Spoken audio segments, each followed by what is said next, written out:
पर सवाल है, किसी तार में 2.5 एम्पियर की धारा प्रवाहित हो रही है। प्रवाहित का मतलब बह रही है, यानी चालक है, कोई तार है जिसमें 2.5 एम्पियर की धारा बह रही है।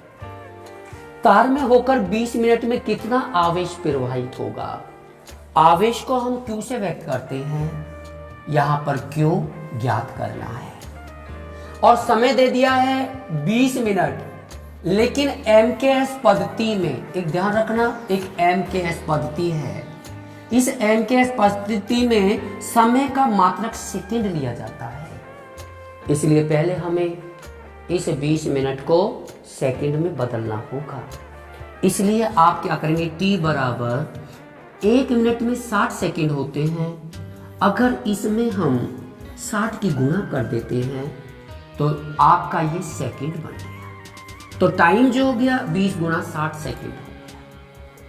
जबकि तार में जो वैद्युत 2.5 एम्पियर की करंट बह रही है, यानी 2.5 एम्पियर की करंट बह रही है। एम्पियर किसका मात्रक है, वैद्युत धारा यानी I का, तो हमें पता लग गया ये I है। ओके, अब हमारे पास एक सूत्र है। सूत्र क्या है, वैद्युत धारा की जिस दिन हमने परिभाषा बताई थी, आपको बताया था I = Q/T। T का मतलब समय, यानी एकांक समय में बहने वाले Q यानी आवेश को वैद्युत धारा कहा जाता है।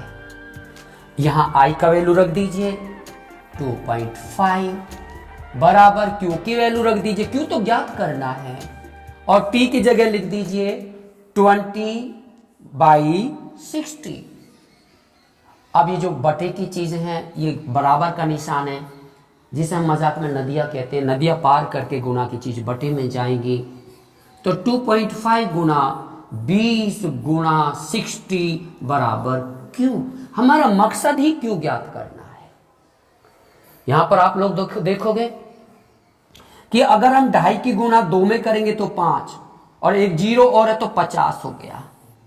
2.5 धाम 25 और 2.5 BCM कितना होता है, 50 होता है। ओके, ये 50 हो गया, गुना 60 बराबर Q हो गया। 5 अंक 30 और 2 0 और बढ़ा दीजिए, 3000 बराबर Q आ गया। Q बराबर आ गया 3000, इधर लिख दीजिए 3000, और Q का मतलब आवेश, आवेश का मात्रक कूलाम होता है।